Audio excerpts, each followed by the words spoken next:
जय हिंद साथियों, आप सभी का आपके अपने परिवार आसमा सिविल एकेडमी में मैं इशार अहमद आप सभी का पुरजोर स्वागत करता हूं और आशा करता हूं कि आप सभी स्वस्थ हैं और बिल्कुल मस्त हैं और अपनी प्रतियोगी परीक्षा की तैयारी बेहतर जोरों शोरों से और एक युद्ध स्तर में कर रहे हैं। मेरे प्रिय साथियों, आज हम 13 अगस्त के इंपॉर्टेंट करंट अफेयर्स पढ़ेंगे जो कि हमारे एग्जाम के लिए बहुत ही ज्यादा महत्वपूर्ण हो जाता है। मेरे प्रिय साथियों, हर सत्र की शुरुआत एक सकारात्मकता के साथ होती है। तो आइए लेखक क्या कहता है उसके बारे में जानते हैं। लेखक कहता है कि कठिनाइयां हमें तोड़ने के लिए नहीं बनाने के लिए आती हैं और ये बात 100% सत्य है। मेरे प्रिय साथियों, कठिनाइयां आएंगी तभी जो है आप सफलता को प्राप्त करेंगे। क्यों? क्योंकि आप आने वाली चीजों को, आने वाली गलतियों को जो है समझ पाएंगे। आने वाली गलतियों से आप बचने के लिए पहले से आप प्री प्लान रहेंगे। आने वाली जितनी भी दुविधा है, समस्या है, उन सभी को झेलने की, उनको पार करने की आपके अंदर में क्षमताएं पैदा हो जाएंगी और आप अपने जीवन में सफल हो जाएंगे। तो अभी वर्तमान में अगर छात्र जीवन में आपके कोई कठिनाइयां या कोई परेशानियां आ रही हैं तो ये मान के चलिए बिल्कुल सही हो रहा है, रॉन्ग नंबर नहीं, एकदम करेक्ट कॉल आपको आया है। आशा करता हूं मेरी बातें आप लोग को समझ में आ रही होंगी। तो चलिए अपना सत्र प्रारंभ करते हैं। मेरे प्रिय साथियों, लास्ट टाइम जो मैंने प्रश्न पूछा था, हाल ही में भारतीय सेना ने लद्दाख में एक रणनीतिक सैन्य अभ्यास किया था जिसमें जो है आपका ऊंचाई वाले युद्ध किए जाएंगे, संचालन पर ध्यान केंद्रित किया जाएगा। तो आंसर दिया है सेवियो डिसूजा ने ग्रेट सर कहा है। Thank you Savio. फिर उसके बाद जो है आपका रेखा कोटे ने पर्वत प्रहार, यामिनी ने भी पर्वत प्रहार, श्री ने भी पर्वत प्रहार कहा है, रोशनी ने भी जो है पर्वत प्रहार कहा है, चित्रा ने भी कहा है, शशि ने भी कहा है, कविता ने भी कहा है, सूर्या ने भी कहा है।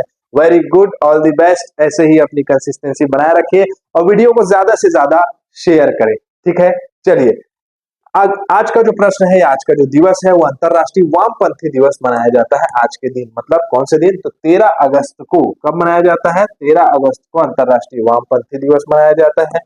वामपंथ से तात्पर्य के लेफ्ट साइड या कहा जा सकता है, आइए इसको आराम से पढ़ें। अंतरराष्ट्रीय वामपंथ दिवस हर साल 13 अगस्त को बाएं हाथ के लोगों की विशिष्टता और मतभेदों का जश्न मनाने की मुख्य रूप से दाएं हाथ की दुनिया में बाएं हाथ के होने की फायदे और नुकसान के बारे में जानता है। तो 2019 से स्टार्ट किया गया है। ऑक्सफोर्ड यूनिवर्सिटी ने 2019 में बताया कि बाएं हाथ के लोग जो है वो दाएं हाथ के लोगों से ज्यादा अच्छे तरीके से मौखिक और मानसिक स्थिति उनकी अच्छी रहती है। अब जिसका दोनों हाथ चलता है वो क्या कर सकता है भाई, ये बताइएगा। तो ठीक है, ऑक्सफोर्ड यूनिवर्सिटी वाले। चलो, तो किस राज्यों, अगला प्रश्न है, किस राज्य ने अपनी अंतरराज्यीय सीमा पर शांति बनाए रखने और तस्करी का मुकाबला करने के लिए सहमति व्यक्त की है? तो असम और मिजोरम। किसने? असम और मिजोरम ने। आंसर होगा ए। अब ये क्या है? अंतरराज्यीय सीमा पर शांति और तस्करी। तो काहे की तस्करी हो रही है?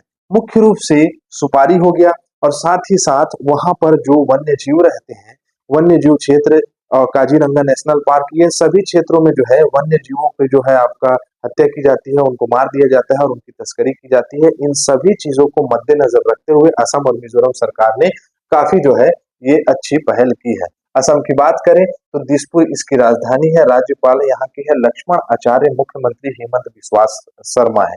ठीक है। मिजोरम की बात करें तो आइजोल राजधानी है। कंबमपति हरिबाबू यहाँ के राज्यपाल है और मुख्यमंत्री लाल डुहोम है। ठीक है, आगे बढ़े। अगला प्रश्न हमारे स्क्रीन में ये रहा कि बुल्गारिया के राष्ट्रपति ने रोमेन रावेद ने किसे नया कार्यवाहक प्रधानमंत्री नियुक्त किया है? ठीक है, यहाँ से फोकस एकदम बेकार हो जाता है, चश्मा लगाना पड़ेगा। तो क्या नाम है इनका? तो इनका नाम है कोझारेवा। क्या नाम है? कोझारेवा। कोझारेवा को बुल्गारिया में जो है काफी ज्यादा उथल पुथल चल रही है, एशिया महाद्वीप में ये स्थित है और यहाँ पर जो है आपका प्रधानमंत्री नया नियुक्त किया गया है। ठीक है, आगे बढ़े। अगला है अडानी फाउंडेशन को गुजरात में मुद्रा क्षेत्र में वृक्षारोपण प्रयासों के लिए कौन सा पुरस्कार मिला है? तो कौन सा पुरस्कार मिला है? तो आंसर हो जाएगा आपका वन पंडित पुरस्कार। वन पंडित पुरस्कार मिला है किनको? तो अडानी फाउंडेशन को। और इन्होंने वन वृक्षारोपण के बारे में अगर बात करें तो वृक्षारोपण के क्षेत्र में आपका मुंद्रा गांव, क्या नाम बताया मैंने? तो मुंद्रा गांव में इन्होंने काफी ज्यादा अच्छी पहल की है। अच्छा जो है वहां पर पौधे वितरित किए, जैसे खजूर के पेड़ और बहुत सारे आपके बरगद के पेड़ पौधे मतलब ये सब डिस्ट्रीब्यूट करके वहां पर 50,000 से ऊपर वृक्षारोपण किया है। जैसे कि हाल ही में मैंने बताया था आप लोगों को करंट अफेयर में कि इंदौर, जो मध्य प्रदेश के इंदौर शहर है, वहां पर जो है 20,000 से भी ज्यादा छात्र लोग वर्ल्ड रिकॉर्ड बना लिए वृक्षारोपण करने के लिए। तो वैसे ही वृक्षारोपण के क्षेत्र में ये पहल बहुत अच्छी है अडानी फाउंडेशन की। और इस जो है पहल से हमारे आसपास का जो ग्लोबल वार्मिंग हो रहा है वो बेहतर हो पाएगा। और वृक्षारोपण आप भी करा करिए, ठीक है। आगे बढ़े, अगला प्रश्न है हमारे सामने की 57 किलोग्राम फ्री स्टाइल पहलवानी इवेंट में भारत को छठा पदक दिलाया है, मतलब कांस्य पदक दिलाया है। क्या नाम है इनका? तो इनका नाम है अमन सेहरावत। क्या नाम है? अमन सेहरावत। अमन सेहरावत ने कांस्य पदक जीता है 57 किलो के आपके फ्री स्टाइल कुश्ती में। और अगर हम बात करें पेरिस ओलंपिक 2024 में कौन कौन जो है पदक लेकर आया है, तो मनु भाकर शूटिंग में कांस्य पदक, मनु भाकर और सरबजीत सिंह ने भी शूटिंग में जो है आपका कांस्य पदक जीता है। स्वप्निल कुशेल ने कांस्य पदक जीता, अमन सेहरावत ने कांस्य पदक जीता। भारतीय पुरुष हॉकी टीम कांस्य पदक जीता है। नीरज चोपड़ा भी जो है, नीरज चोपड़ा सिल्वर मेडल जीते हैं, कांस्य पदक नहीं जीते हैं, ठीक है। चलो अगला है 1980 और 90 के दशक के दौरान केविन सुलिवन किस रेसलिंग प्रमोशन के प्रमुख मतलब से जुड़े हुए थे? तो WWE का जो पहला वर्जन WCW कहलाता था, तो वर्ल्ड रेसलिंग इंटरटेनमेंट WWE के जो ये रहे हैं आपका रेसलर WCW के, तो ये जो है आपका इनका निधन हो गया है, आप जान सकते हैं। वैसे प्रश्न नहीं पूछेगा परीक्षा में, ठीक है, बस निधन हो गया तो बता दिया। मुनाल सैटेलाइट का उद्देश्य क्या है जिसे MEA और NSIL द्वारा लॉन्च किया जा रहा है? तो वनस्पति, नेपाल के साथ भारत के साथ, नेपाल और भारत के सहयोग से ये सैटेलाइट भेजा जा रहा है। तो जितने भी वनस्पति क्षेत्र होंगे उनका प्रॉपर जायजा, उनका प्रॉपर वेरिफिकेशन किया जाएगा इस मुनाल सैटेलाइट के द्वारा।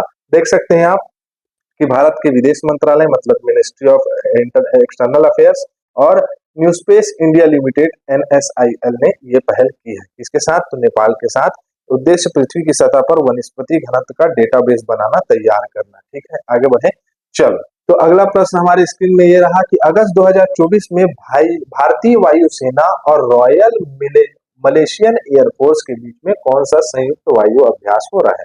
तो क्या नाम है इसका? तो उदार शक्ति, ठीक है, क्या है? उदार शक्ति ये सैन्य अभ्यास हो रहा है जिसमें भारत की वायुसेना और रॉयल मलेशियन एयरफोर्स, ये दोनों की एयरफोर्स में जो है बेहतरी देखने को मिलेगी और एक दूसरे से ये अलग अलग टेक्निक्स या टेक्नोलॉजी सीखेंगे, ठीक है। उद्देश्य क्या है? दोनों वायु सेनाओं की परिचालन क्षमता और तकनीकी विशेषताओं को बढ़ाना और सीखना। मराठी नाटकों में, धारावाहिकों में मतलब अपना काम के लिए प्रसिद्ध थे अभिनेता। हाल ही में मुंबई में इनका निधन हो गया है। क्या नाम है इनका? तो इनका नाम है विजय कदम। तो आपको इसका आंसर जो है पता होना चाहिए, क्योंकि ये प्रश्न आप लोगों के लिए पूछेगा नहीं, बस मैं करंट अफेयर्स के अकॉर्डिंग पढ़ा दे रहा हूँ, ठीक है। चले आगे बढ़ते हैं। तिमोर लेस्टे द्वारा राष्ट्रपति द्रौपदी मुर्मू को कौन सा सर्वोच्च नागरिक सम्मान प्रदान किया गया है? तिमोर लेस्टे के वर्तमान राष्ट्रपति कौन है? ठीक है, आओ देख लेते हैं इसको।